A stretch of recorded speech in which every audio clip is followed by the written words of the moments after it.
যে স্পটটি দেখছেন আপনারা, এটি হলো পিরোজপুর জেলার মঠবাড়ি উপজেলার মঠবাড়ি বর্মস্য সড়কের মঠবাড়ি পৌর শহর যে রয়েছে, হাসপাতাল এবং গোডাউন, সেই গোডাউনের পরে যে মাতুব্বর বাড়ি রয়েছে, সেই মাতুব্বর বাড়িটি ছাড়িয়েই সামনে যে বড়মস্য সড়কের যে কালভার্টটি রয়েছে, এই কালভার্টটিতে এই যে সিয়াম নামে একটি শিশু এবং তার সাথে আরও একটি শিশু ছিল, তারা দুরন্তপনা করছিল, অর্থাৎ কালভার্টের ওপার থেকে লাফ দিয়ে এপার থেকে এপারে উঠছিল।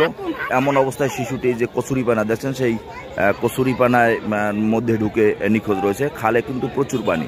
তবে একটি বিষয় বলবো যে এখন সময় হলো 1:33 বাজে, হয়তোবা 11:30টার দিকে বা 11:45টার দিকে এই ঘটনা এখানে ঘটে।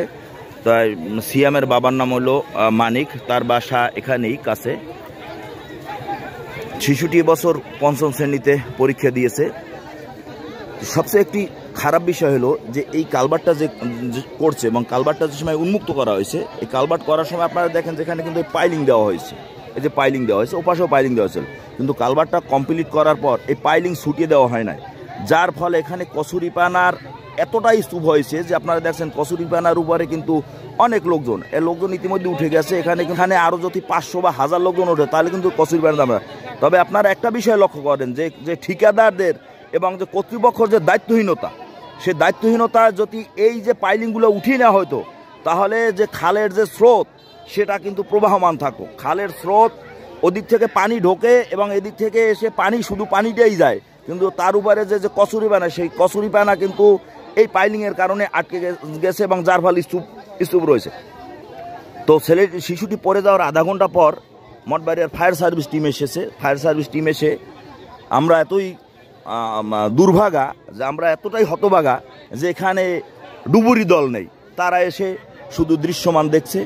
ইতিমধ্যে উপজেলা নির্বাহী কর্মকর্তাকে অবহিত করা হয়েছে, তিনি বরিশালে খবর দিয়েছে এবং আমরা আশা করব যে এই ধরনের ঘটনা যেন ভবিষ্যতে কোনো পুনরাবৃত্তি না ঘটে। অর্থাৎ এই পাইলিংটি যদি তুলে দেওয়া হতো তাহলে কিন্তু শিশুটি কালভার্টের ওপার থেকে পড়ে গেলেও এপাশ থেকে কিন্তু ভেসে উঠত।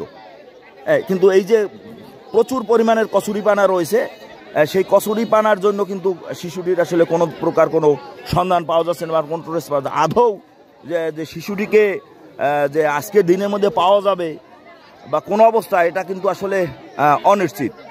শিশুটির মা বাবা তারা মূর্ছা যাচ্ছে, শত শত গ্রামবাসী স্বেচ্ছায় শিশুটিকে উদ্ধার করার জন্য কাজ করছে।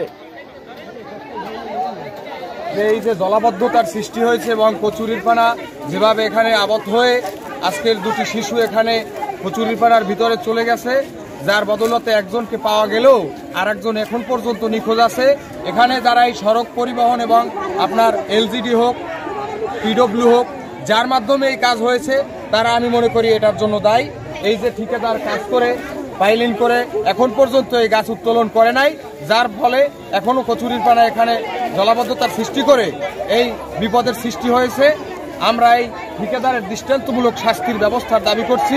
অচিরেই আপনারা যারা মিডিয়ার কর্মী আছেন, অনতি বিলম্বে ঊর্ধ্বতন কর্তৃপক্ষের দৃষ্টি আকর্ষণ করছি, যাতে করে এরকমের জলাবদ্ধতা এবং এরকমের সমাজের প্রতিবন্ধকতা আর সৃষ্টি না হয়, সেই দিকে মঠবাড়িয়ার ইউনো মহোদয়ের দৃষ্টি আকর্ষণ করছি। তদারকি করছে, তারা যদি এই বিষয়টা যদি খুঁটিগুলো তুলে নিত তাহলে কিন্তু খালে এই যে প্রতিবন্ধকতা, এই যে কচুরি জমা হওয়া, এই বিষয়টা সৃষ্টি হতো না।